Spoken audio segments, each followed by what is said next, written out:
ఆవిర్భావ దినోత్సవానికి ముమ్మరంగా ఏర్పాట్లు చాలా ఉత్సాహంగా ఒక ప్రణాళికబద్ధంగా మా గౌరవ శాసనసభ్యులు, గౌరవ పార్లమెంట్ సభ్యులు, వివిధ నియోజకవర్గాల్లో ఉన్న ఇన్ఛార్జీలు, జిల్లా అధ్యక్షులు, క్షేత్రస్థాయిలో ఉన్న మా జన సైనికులు, వీర మహిళలు కలిసికట్టుగా ఎప్పుడు లేని ఒక ఉత్సాహంతో ముమ్మరంగా ఏర్పాట్లన్నీ కూడా సాగుతూ ఉన్నాయి.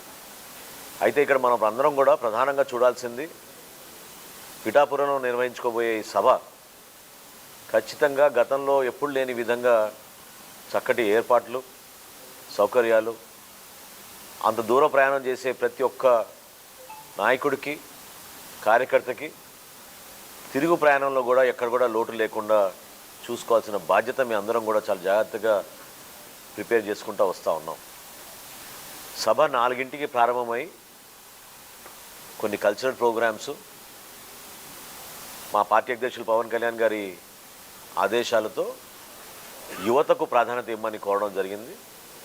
సో రాష్ట్రం నలుమూల నుంచి కొంతమంది సెలెక్ట్ చేసి మహిళా సమస్యలపైన, వ్యవసాయం గురించి, అదేవిధంగా రైతులు పడుతున్న కష్టాల గురించి, క్షేత్రస్థాయిలో యువత ఏదైతే ఆశిస్తున్నారో రాబోయే రోజుల్లో ఎటువంటి పరిపాలన వారికి మరింత అభివృద్ధి, సంక్షేమం చేపడుతుందో ఒక భరోసా ఇచ్చే విధంగా చేయాల్సిన కార్యక్రమాల గురించి యువతకు ఒక మంచి వేదిక ఈ ఆవిర్భావ దినోత్సవం ఉండాలని మా ప్రెసిడెంట్ గారు కోరారు.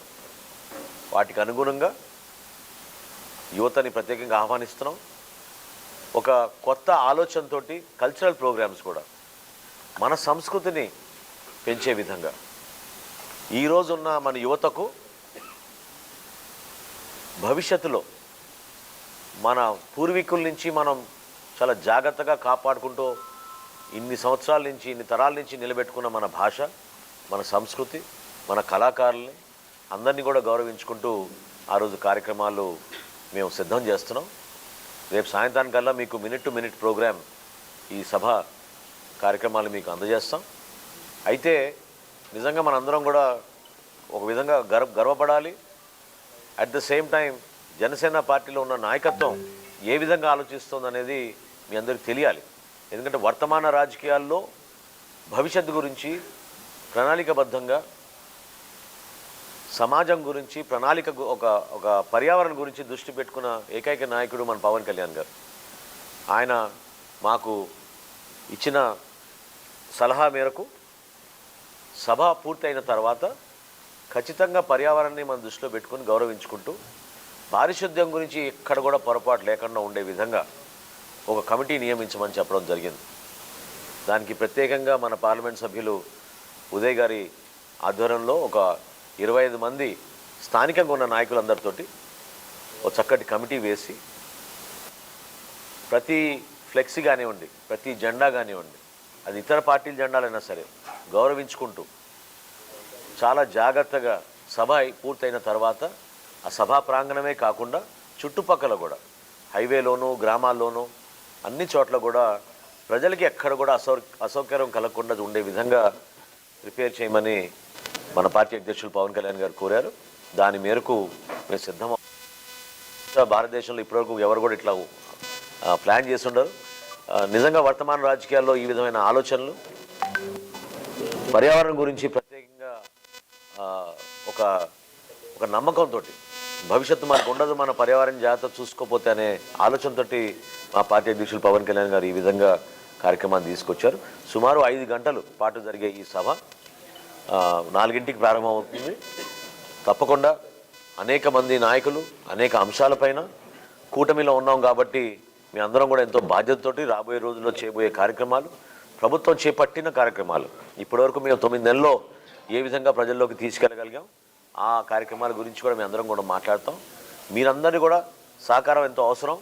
దూర ప్రాంతాల నుంచి వస్తున్న కార్యకర్తలకి, నాయకులకి ఈ రోజున మేము ఫైనలైజ్ చేసింది ఏంటంటే తిరుగు ప్రయాణంలో మీకు ఎక్కడ కూడా అసౌకర్యం కలగకుండా మీకు ఎంపీ గారు చక్కటి సలహా ఇచ్చారు. అదేవిధంగా బొలిశెట్టి శ్రీని గారు ఖచ్చితంగా 4 ప్రధాన రహదారుల్లో ప్రతి ఒక్కరికి కూడా భోజన సౌకర్యాలు ఏర్పాటు చేస్తున్నాం.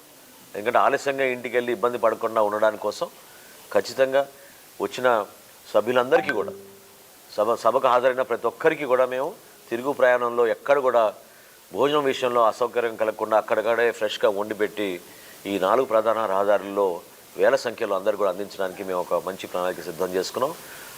ఇంకో విషయం ఏంటంటే వాతావరణంలో మార్పులు కనపడుతున్నాయి. మనకి ఉష్ణోగ్రత పెరిగింది కాబట్టి మజ్జిగ, మంచినీటి సౌకర్యం, ఓఆర్ఎస్ ప్యాకెట్లు ఇవన్నీ కూడా పుచ్చకాయలు నానాజీ గారు గుర్తు చేశారు.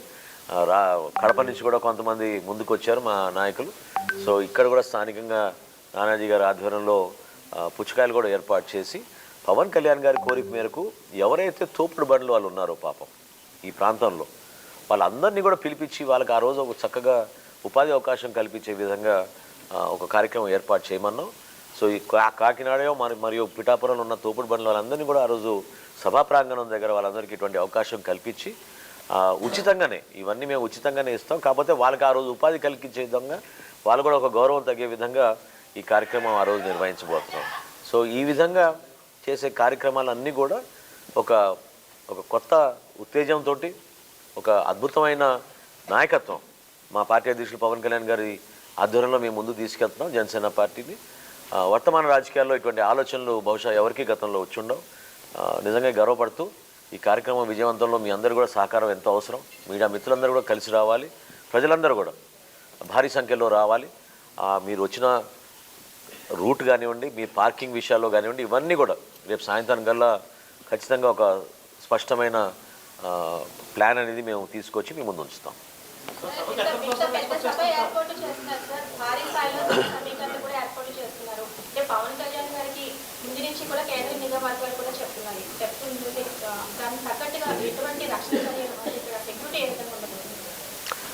డెఫినెట్గా సెక్యూరిటీ అనేది ఎప్పుడు కూడా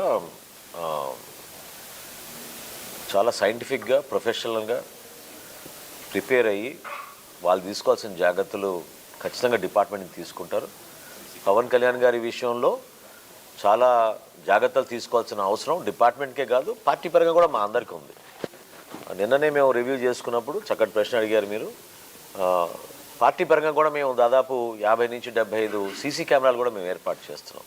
డిపార్ట్మెంట్ చేసే పని వాళ్ళు చేసుకుంటారు. మేము కూడా ఒక బాధ్యతగా మా పార్టీ అధ్యక్షులు గారు వస్తున్న సందర్భంగా అదేవిధంగా ఎవరికి కూడా అసౌకర్యం కలగకుండా చూసుకోవాల్సిన బాధ్యత మా పైన ఉంది. కాబట్టి మేము ఒక నెట్వర్క్ 75 సీసీ కెమెరాలతోటి మొత్తం ప్రాంగణం అదేవిధంగా హైవేస్లో కూడా ఒక నెట్వర్క్ ఏర్పాటు చేసి సీసీ కెమెరాస్ ఏర్పాటు చేస్తున్నాం. జిల్లా ఎస్పీ గారితో నేను మాట్లాడడం జరిగింది. ఉన్నతాధికారులు కూడా దీన్ని ఆల్రెడీ సమీక్షించారు. వాళ్ళు కూడా రాబోయే రోజుల్లో చూస్తారు. బందోబస్తు విషయంలో కానివ్వండి, సెక్యూరిటీ విషయంలో కానివ్వండి, ఎక్కడ కూడా ఏ మాత్రం పొరపాటు లేకుండా వాళ్ళు ఏర్పాట్లు అన్ని విధాలుగా చేసుకుంటారు.